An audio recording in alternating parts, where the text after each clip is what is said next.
Notre rôle maintenant, c'est détecter notre lumière et en profiter au maximum. Et quand on a un plaisir ou un désir, la porte s'ouvre encore plus grande. Vous comprenez c'est quoi la lumière? Lumière, amour. C'est pas important qui tu es, où tu es, comment tu es. Dieu t'aime.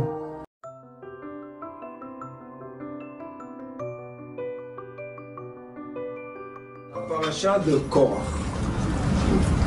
Pas comme par hasard, Korach et le mois de Tammuz viennent ensemble. Le Ari Akadosh nous explique que le mois de Tammuz jusqu'à Tisha B'Av, c'est le mois que Akadosh Baruch Hu a donné la permission, on va dire à l'énergie à l'envers, polaire, de régner. C'est pour ça qu'il est écrit qu'on ne se balade pas trop dans les rues, qu'on ne fait pas trop de choses, se vanter, se montrer. Et Korach, qu'est-ce qu'il a fait? Korach, il faut dire premièrement les bonnes choses. Parce que toujours il faut positiver son ennemi. Korach a parlé du mal de Moshe Rabbeinu. Quel mal il a parlé? Korach lui a dit, nous sommes tous purs. Pourquoi toi, tu dois diriger le peuple d'Israël?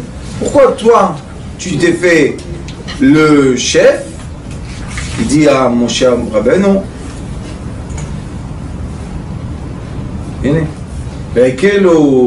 Al Moshe Val Aaron.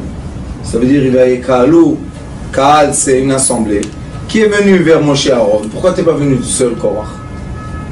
Et Korach, il ne faut jamais oublier que c'était un des 4 qui tenait l'arche d'alliance. Pour tenir l'arche de l'alliance, il fallait être pur dans la pensée, dans la parole et dans l'action. Les gens qui étaient à côté de l'arche de l'alliance, c'était des gens très très très saints. Alors comment quelqu'un tellement saint comme Korach, un jour a osé parler du mal de Moshe Rabbeinu? Et quel est le mal qu'il a parlé? Il n'a pas dit à Moshe Rabbeinu, toi tu es pas à la hauteur de diriger le peuple d'Israël. Juste il lui a dit, pourquoi toi et pas moi? Il lui a dit, Vaïkalou al Moshe val Aaron, ואמרו עליהם רב לכם, כי כל העדה כולם קדושים ובתוכם השם. מדוע תתנסו על קהל השם? Il lui a dit, on est tous purs, donc pourquoi vous et pas nous? Ça c'est une grande question dans la vie, dans le chemin des bergers. Toujours un berger qui n'a pas, on dit comme ça, qui n'a pas des forces négatives contre lui, n'est pas un vrai berger. Le vrai berger, c'est obligatoire qu'il y ait des gens qui veulent le contredire. Et ce n'est pas des gens qui vont contredire le berger et ils vont dire tu n'es pas apte d'être le berger. Ils vont dire pourquoi toi et pas moi. Maintenant, sachez qu'un berger, pour arriver à son stade de berger, il a passé beaucoup d'épreuves. Korach, on n'a pas entendu aucune épreuve qu'il a passée. Où sont les épreuves de Korach? Où elles sont écrites? Donc, nulle part. Donc, Moshe Rabbeinu, on a beaucoup d'épreuves qu'on voit qu'il a eues avec qui ça a commencé avec le pharaon. Après, sa mère, elle a été obligée de l'éloigner de la maison. Après, on a vu qu'il a été adopté par l'égyptienne. Et après, on a vu qu'il s'est brûlé la langue. Et beaucoup d'épreuves. Et il n'a jamais dit non. Toujours, il a accepté les épreuves. Ça, ce sont les indigos. Les enfants indigos, quand on voit le parcours de leur vie, combien d'épreuves. Un moment, ils n'ont pas dans leur vie de quoi? De tranquillité. Ils n'ont aucun moment de tranquillité. Pourquoi? Qu'est-ce qu'ils ont fait de mal? Et à la fin, quand ils arrivent à être les leaders, parce qu'ils doivent être les leaders, ils sont aptes d'être les leaders, maintenant tout le monde les attaque. Qu'est-ce que tu attaques? Tu l'attaques de quoi? D'être apte, d'être le leader. Qu'est-ce que tu viens nous dire? Et où on voit ça dans les lettres? Rav Lachem, Lachem on écrit Lam et Chaf même, et après il écrit Kol Haeda Kulam. Kulam, Velachem, c'est les mêmes lettres. Donc qu'est-ce qu'il dit? Qu'est-ce qu'il a dit? Il n'a rien dit de méchant, Korach. Juste il a dit, on va voter, on va faire les élections. Je vais vous expliquer.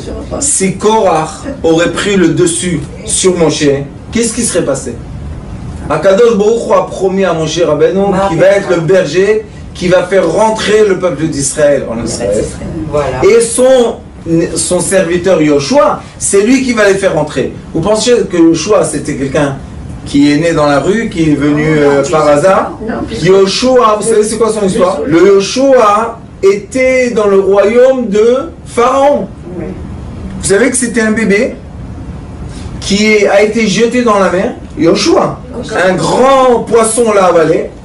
Et ils ont attrapé le poisson. Et le jour du moulet de Pharaon, Pharaon a ouvert le poisson. Il y avait là-bas Yoshua. Donc, oui, ils ont grandi dans les mêmes circonstances. Ils ont fait la guerre avec le roi du monde. Vous savez c'est qui Pharaon? Pharaon c'était le roi du monde. Qui pouvait parler avec lui? Et Yoshua, il rentre avec Moshe, il fait tout ce qu'il fait. Dites-moi, qu'est-ce que vous pensez? Que quelqu'un a fait ce trajet-là, et à la fin il arrive en haut, on lui dit, ah toi tu vas être le président de cette société, pourquoi toi? Pourquoi pas moi? Qu'est-ce que tu as fait comme travail? Qu'est-ce que tu connais dans la politique? Moshe Rabbeinu est rentré en Égypte. Il a fait les 10 coups. Vous pensez que c'était facile pour lui? Pharaon l'a menacé de le tuer. Et Moshe Rabbeinu, il continue. Et il revient, et il repart, et il réexplique, et il reparle. Et après il vient Korach, il dit, pourquoi toi? Et moi? Oui, toi. C'est la jalousie. Toi, je t'ai donné ta place. Voilà, tu es un des 4 qui tient l'arche de l'Alliance. C'est très honorable. Non, Ani rotse liot rosh. Je veux être à la tête. Mais le problème, je vous ai déjà dit beaucoup de fois, et vous voyez qu'on peut suivre dans toutes les parachutes les enfants indigo, que être tête, il faut naître tête. On ne peut pas devenir la tête si on n'est pas né avec un caractère de leader. Celui qui sait diriger les choses, c'est très très bien. Tu seras ministre, c'est très très bien. Qu'est-ce qu'il y a de mal d'être le ministre de l'Intérieur, ministre de l'Agriculture? C'est bien. C'est un travail, tu as ton réseau à faire, fais ton travail. Mais être un leader, vous pensez que c'est comme ça? On vient, on tourne la carte, hop, je suis leader? Non. Une fois j'ai écrit un article qui a été partagé sur internet. J'ai écrit Som Tassim Alecha Melech. Pourquoi on choisit un roi et après on le cible? C'est quoi? C'est un masochisme. Tu as mis un roi. Laisse-le être le leader. Qu'est-ce que c'est cette histoire? Qu'est-ce que tu veux chez nous? J'ai été avec un chauffeur de taxi aujourd'hui. Il m'a dit, j'étais chez Rabbi Amram Ben Diwa, maintenant il y avait une Lula, au Maroc. Il m'a dit, si tu aurais vu au Maroc, si quelqu'un ose parler du roi, ose, hein, il ouvre sa bouche, on le coupe la tête. Qu'est-ce que c'est parler contre le roi? C'est qui te donne à manger? C'est qui emmène le blé? C'est l'idolâtrie, la démocratie. Et on voit ici, dans la paracha. Pourquoi c'est de l'idolâtrie? Parce que ça emmène la machloket. Et quand il y a la machloket, il y a quoi, vous savez? Quand il y a la machloket, c'est pas qu'il n'y a pas de shalom. On ne peut pas construire. Alors moi, je vais vous dire la vérité. Je vote pas pour la démocratie. Il faut voter pour les leaders. C'est comme si on est dans une maison. Il y a le père, la mère, les frères, tata, et ils font une réunion tous les 4 ans. Ils disent, papa, c'est vrai que tu es gentil, mais maintenant le père, c'est lui. Il peut être le père.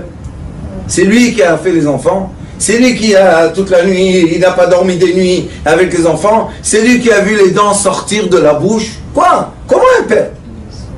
Non, c'est lui le père maintenant. Pourquoi? Parce que c'est un avocat. Mais alors, c'est un avocat. Et sachez que dans le monde entier, quand on a visé, ciblé un vrai leader, un indigo, parce que faire grandir un arbre indigo, ça prend beaucoup d'années. Parce que beaucoup de vents viennent, taper, beaucoup de vents viennent déraciner, beaucoup de vents viennent faire du mal. Et lui, il tient, il est fort.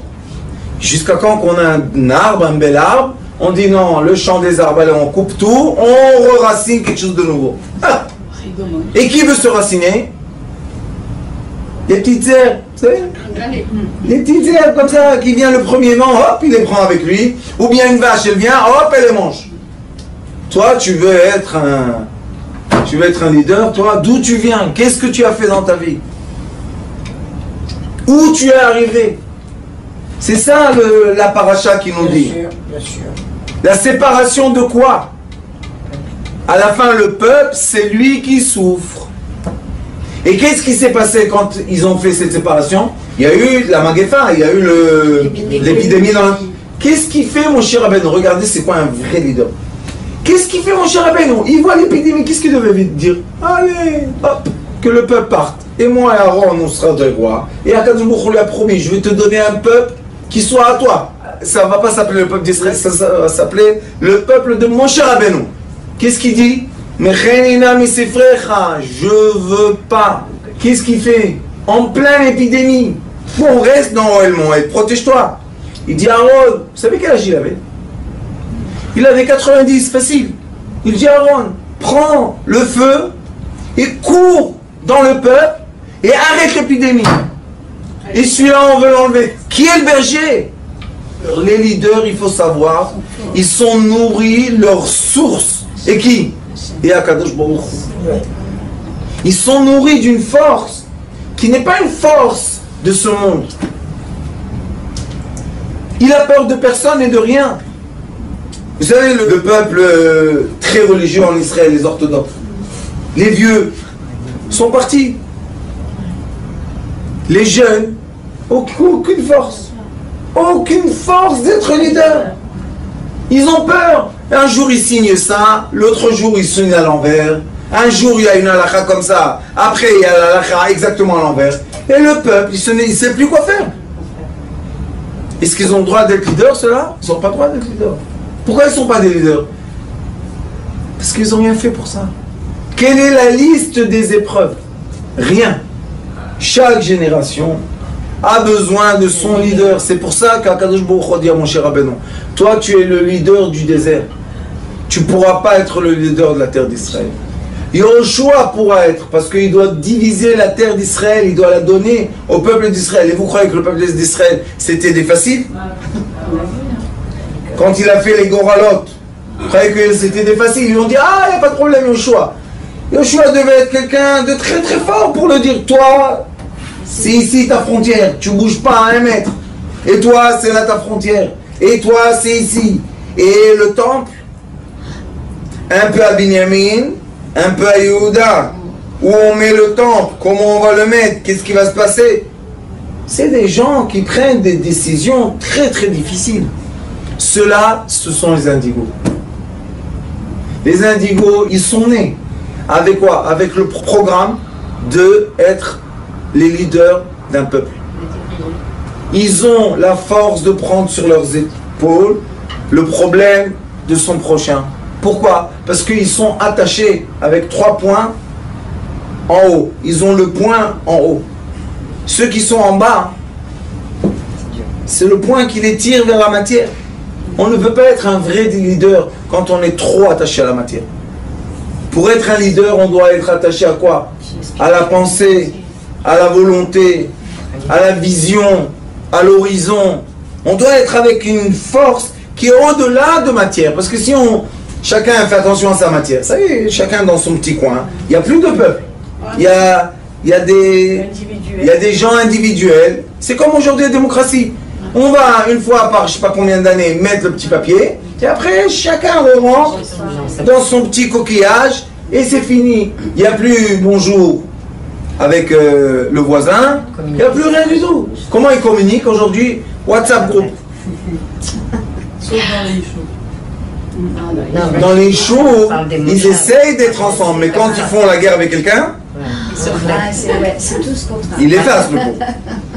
Alors aussi, il y a un problème. Pourquoi? Parce que le leader n'est pas un leader. Rabbanit, Si le leader est un leader, il aurait permis qu'on écrase une personne, une famille ou quoi que ce soit. C'est quoi le vrai leader? C'est quelqu'un qui voit les faibles de son groupe et les protège. Pas celui qui dit allez on écrase le faible, demain matin ça sera toi le faible. Toi aussi on va t'écraser, tu veux? Non, tu veux pas. Alors pourquoi tu le fais à ton prochain?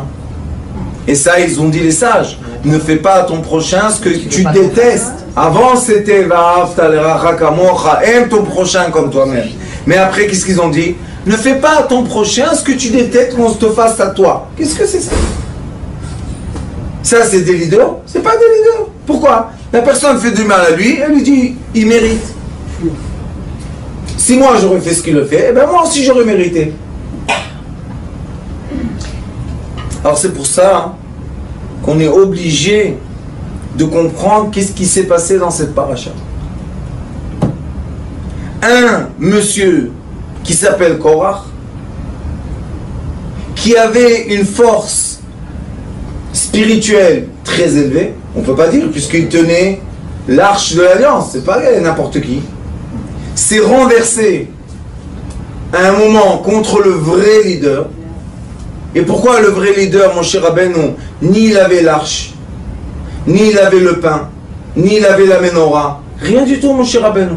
Pourquoi? Et même ses enfants, il a nommé rien du tout. Vous savez qu'après lui, les enfants, Gershom et Eliezer, rien du tout. Il a dit, là, diriger un peuple, on ne peut pas faire ça en héritage. Diriger un peuple, il faut naître. Et c'est pour ça que les sages disent, Gadol Shimusha Milimuda.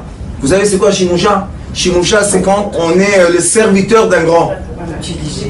Après qu'on est le serviteur d'un grand, on peut devenir. Pourquoi? Parce qu'on voit les problèmes, on voit les nuits, on voit les jours.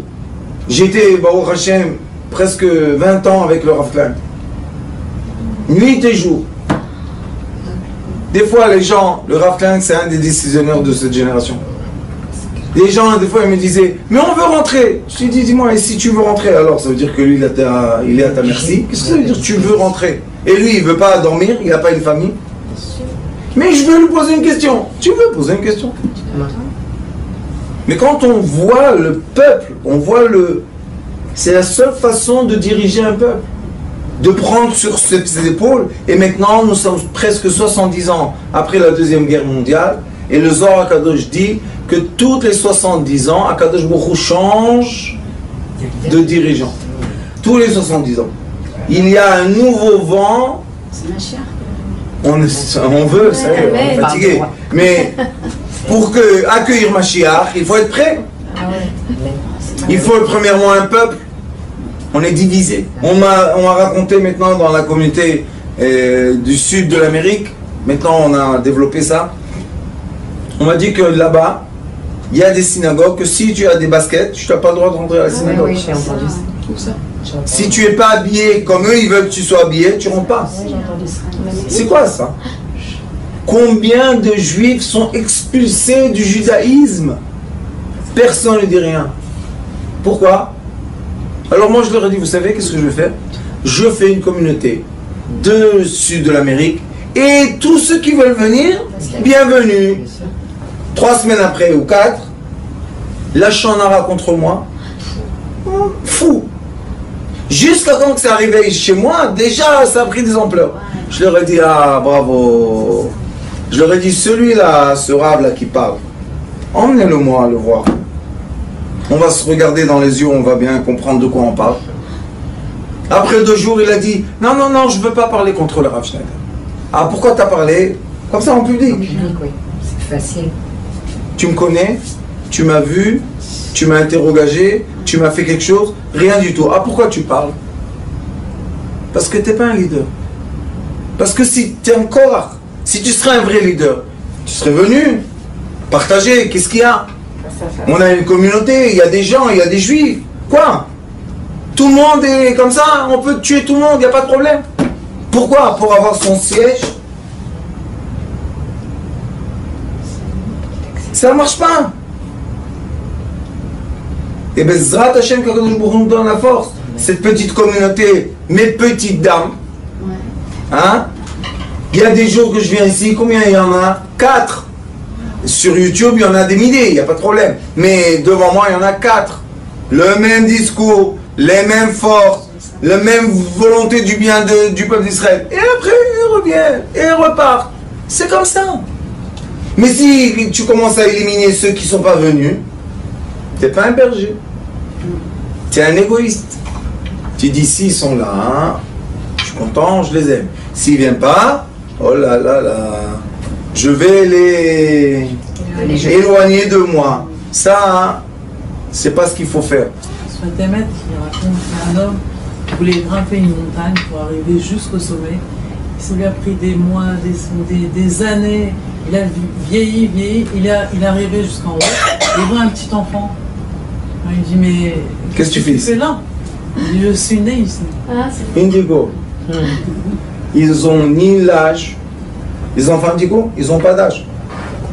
Ils se rappellent la même pensée quand ils étaient petits et quand ils ont 60 ans. 60 ans, 60. Ils ont la même pensée, la même vision, le même comportement, sauf le corps, avec le soleil. Il dit un peu ce qu'on peut faire. Mais les indigos, hein, ils sont nés leaders. Qu'est-ce que tu vas faire avec eux? Tu vas les tuer, tu vas les écraser. Et comment tu vas faire? Tu veux quoi? Qu'ils disparaissent? Ils ne meurent pas. Qu'est-ce qu'on va faire? Tu les tues, ils ne meurent pas. Qu'est-ce qu'on fait? C'est pas pour notre bien non plus. De leur faire du mal. Pourquoi? Parce que ce sont, vous savez, dans toute société, il y a toujours le leader et il y a toujours le troupeau. C'est la forme d'une société qui est une société bien, comme dans une famille, comme dans une communauté. Qu'est-ce qu'il y a de mal? Mais si on fait, on coupe la tête, qu'est-ce qu'on a? Les leaders, les vrais, on peut les mettre dans une chambre pleine d'armes et d'ennemis contre eux. Personne ne va rien faire. Vous savez, il y a un film qui s'appelle Gengis Khan, le dernier mongol. Vous savez qu'est-ce qu'il y a là-bas? On voit une partie du film. Parce qu'après que son père était Gengis Khan, son frère a pris le rôle, n'empêche que lui devait être le leader, et il l'a mis en prison. 15 ans, il était assis en méditation. Vous savez c'est quoi 15 ans? Et les soldats lui jetaient le manger comme un chien. Il ne mangeait pas. 15 ans. Un jour, il leur a dit, quand le jour viendra, vous allez m'ouvrir la porte et je vais vous tuer. Il a attendu. Et quand le jour est venu, qu'est-ce qui s'est passé? Il était prêt, il est sorti. Vous savez qu'il a conquéri la moitié du monde? Sur les poignées là, la moitié du monde. Un petit monsieur. Il est allé jusqu'en Europe. Hein. Il est venu jusqu'en Israël. Il y a une pierre à Jérusalem qui a été gravée. Qu'est-ce qu'il a dit? Je suis le leader de mon peuple. Faites ce que vous voulez. Je ne touche pas.